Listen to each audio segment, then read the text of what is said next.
Okay, welcome to TAD Summit Asia. Now we have today a Programmable Communication Innovator interview with Devadas, the Chief Executive Officer of MySchoolPage. Now I've known Devadas for over 13 years. Now time really does fly. We actually first met when he was heading up marketing for IMIMobile, and we've kept in touch since that time. Now, IMI went on to become a global business messaging provider through a number of acquisitions. Now, Devedas has had a very interesting career working for large corporations like Microland and Vodafone, all the way through to startups, most recently, MySchoolPage. So welcome, Devedas. Thank you for making the time to be with us. Would you please introduce yourself and maybe a little bit of background about your career and life? Thank you, Alan. Thank you for having me here. I'm quite excited and honored to be here. Hi, everyone. I am Devadas Krishnan.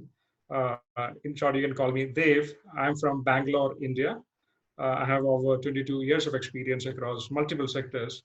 Alan had mentioned a few names. So tech, telecom, manufacturing, IT services, retail, and technology, both in corporate as well as startup space.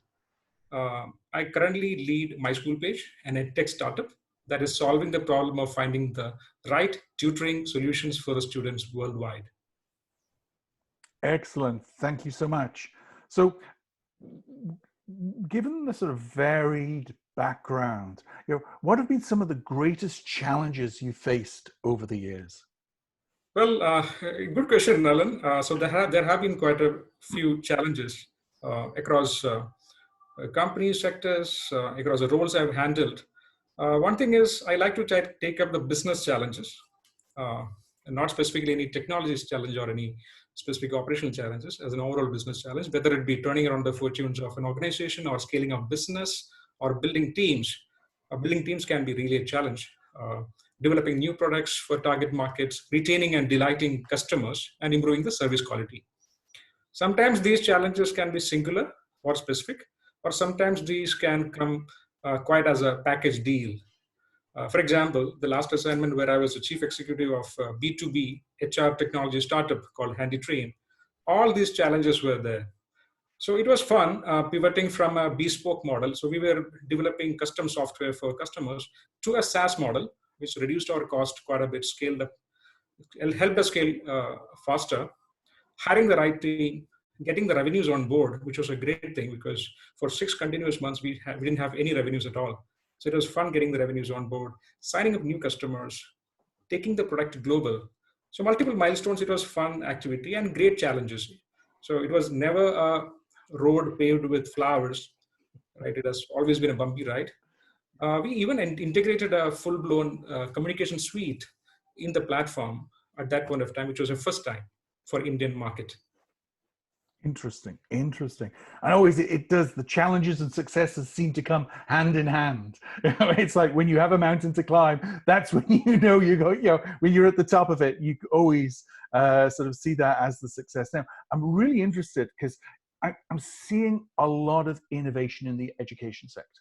I was actually interviewing Ruan, who is one of our first ever TADHack Global winners. And that's a top area that he's really focused on in the Sri Lankan market. And he's actually got a very simple app, which is past papers, helping students go through all those past papers. So, which I remember, many decades ago now, they were key to, any exam success, being able to do those past papers. So I'm interested, to understand what attracted you to MySchoolPage. Well, a couple of things. So I like the technology space, especially the startups. And EdTech as a sector, as you know, is quite exciting. It's growing. MySchoolPage is an EdTech startup, like I had mentioned some time back. It is solving an interesting problem. World over, as you know, students are always looking for a solution that is helping them in overcoming the personal learning challenges. For example, in schools, in a group learning methodology, see, one plan will not fit everyone. For example, I might have a different learning capability or absorption capability compared to you, Alan, right? Assuming that both of us are in the same class and there is a lecture going on, you may grasp things faster, I might not. So as a result, I fall behind. And it can lead to multiple psychological issues. There can be performance issues. It can lead to depression. So, which is where we step in. So for us, every student is unique. We listen to the student, we understand the learning needs of each and every student. Then we stitch a tailor-made solution that addresses a student's learning needs to the T. This is relatively an uncharted territory, right? For example, we have self-paced learning apps, we have doubt clearing apps, we have multiple study apps, two discovery platforms and management platforms, right? But most of them are leaving the control and the responsibility and the onus onto the students, right? So in our case, we are taking the responsibility and we are telling, please come and join us. We will ensure that we will understand your requirements very well. We'll stitch a lesson plan which suits your requirement, and you will see the improvement on your own once you are with us in this learning journey. So we find the right tutor, we curate them, and we ensure that the students get what they want.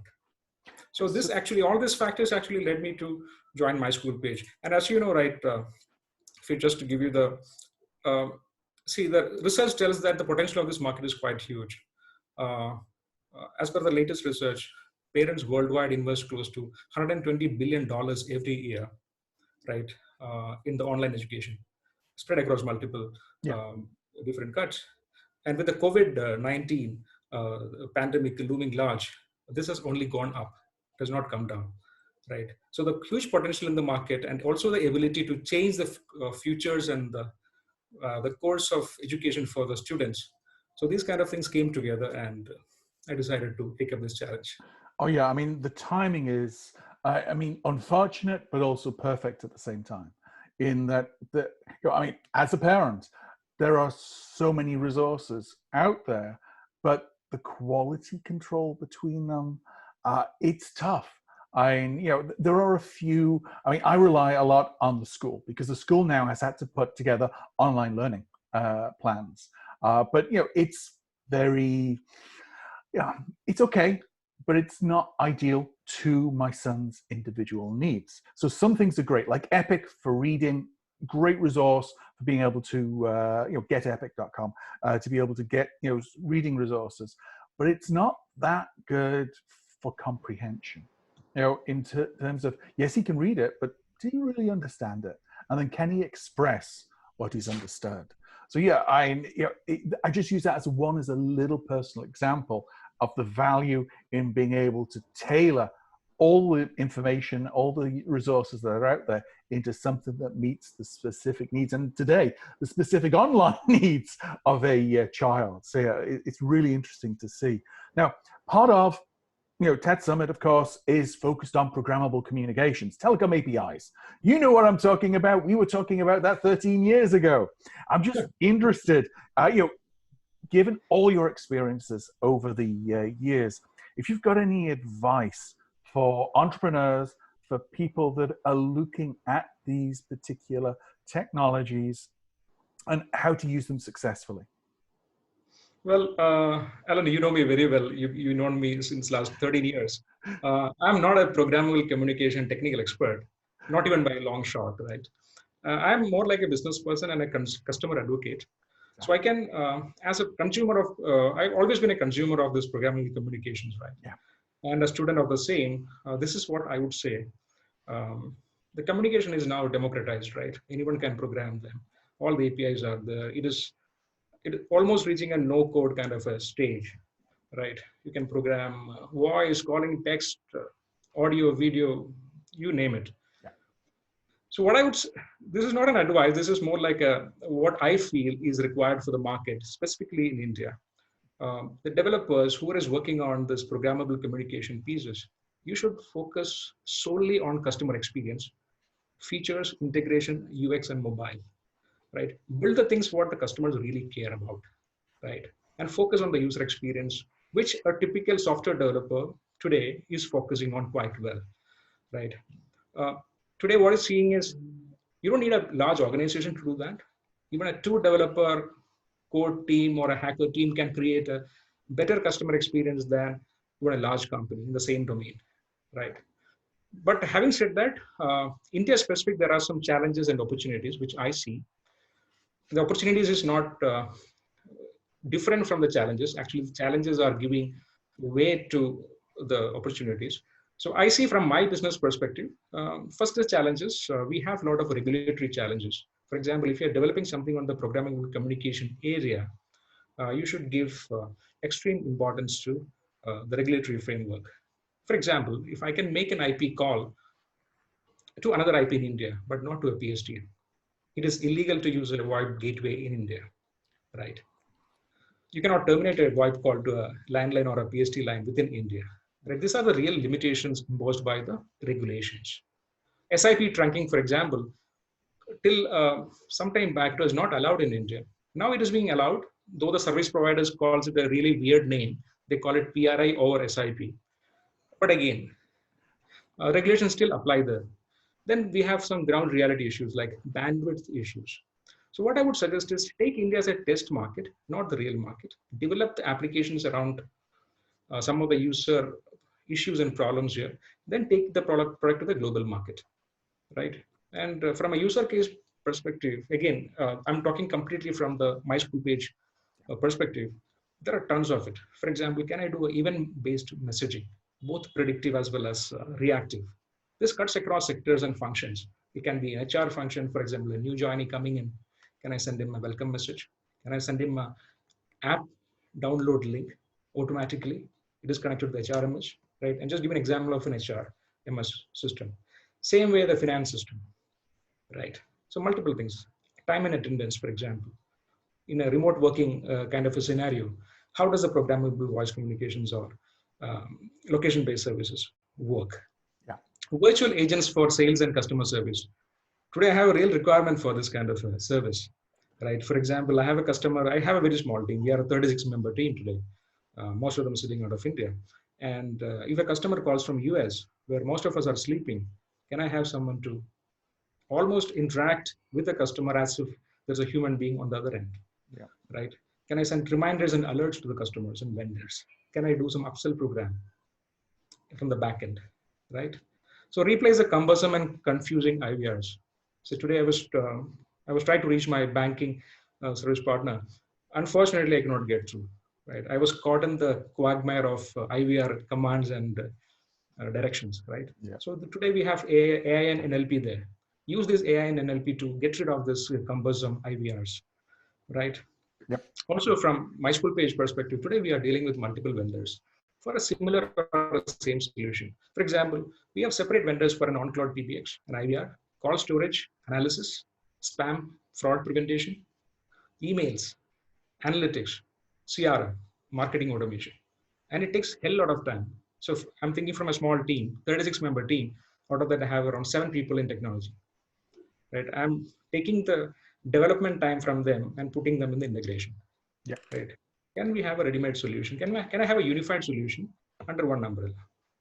Interesting. Cool. No, that's excellent advice. And this is a common theme I'm seeing across many of these interviews. It's that know your customer. Let's just focus on the customer and using the technology to deliver that delightful experience that solves the problem that they want solved. So yeah, it resonates time and time again, but it's excellent advice. So I'm interested, with this current COVID-19 crisis, how has it impacted your business? I mean, how are you coping today? Well, so I think the question has got two parts. How has the pandemic affected us from an organization perspective? Yeah. And secondly, how has it impacted us as a business? Yeah. Right. So good thing was the nature of our business, right? We are into online tutoring services, right? It has allowed us the flexibility to instantly adapt to all the employees working remotely. Yeah. Right? We didn't have a single day of downtime. Excellent. Even today, my SLAs are 99% on target. Primarily because all our business, almost all, except for HR, because of regulatory constraints, happens online. All our tutors connect to our platform online. Gotcha. Students log in online. My support engineers are always on the side, helping to support, again, connected online. Again, we hired 4 people over the last 4 weeks, right? We did remote hiring for the first time. We did a remote induction for the first time. Right? We didn't refer to any guides or any kind of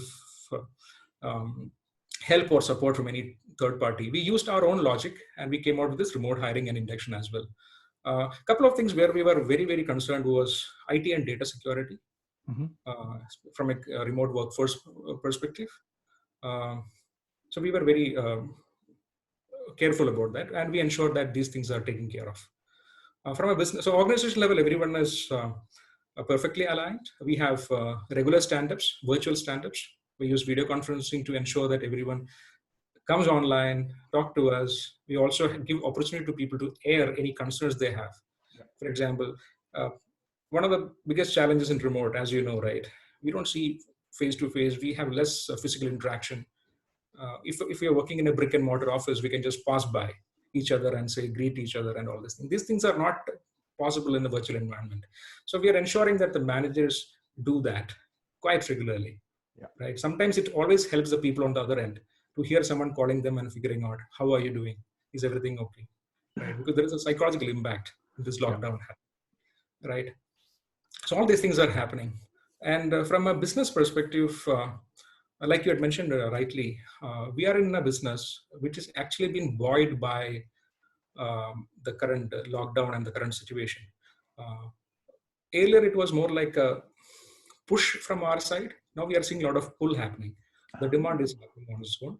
People are realizing the online learning merits. We are seeing a big uptick in our sales and the business numbers. But having said that, we believe that this surge will be short-lived if the world reverts back to normalcy soon, right? And of course, then we have to look at the other geographies as well. If the world doesn't revert to the normalcy soon, it doesn't mean that we are going to continue enjoying our home run, right? Because this might impact the world economies. We might see an economic downturn, which might affect us also adversely in the long run. Because end of the day, our customers have to pay us. Yeah. People are losing jobs. Companies are shutting down. They will not have wherewithal to pay us. So we will also lose our money. Yep. No, absolutely. So given where you are today, the journey you've taken, what's your vision for what you want MySchoolPage to become? Well, it's a good question. So, like I said, the potential for the market is quite huge. That's what we're seeing. And it is going to go up in the coming. Indeed, the market research puts the growth at around 16% CAGR. It will only go up now. Yeah. So we definitely want a share of the pie. So from a vision perspective, we want to be the preferred partner for our students' learning needs. We want to become a $400 million company in the next 5 years from an absolute revenue goal perspective, of course, with adequate support from the investors. So today we are bootstrapped. Yeah. We have not taken any money from external investors. Excellent. No, and that is a very fortunate position to be in, where you can, because you are master of your future. Once you take the VC's coin, you're then beholden to what they want. So I think you're in a very fortunate position in a very exciting, expanding business. So definitely, I will be continuing to follow you, Devadas, to see what happens with MySchoolPage. It's a very exciting journey you're on. Also, please spread the word among yours. That's what we're going to do with this interview. So again, thank you so much, Devadas. It was great to see you again. Where's your gray hair? I think I'm making up for you. See you. Thank you very much. Bye-bye. Bye-bye. Take care.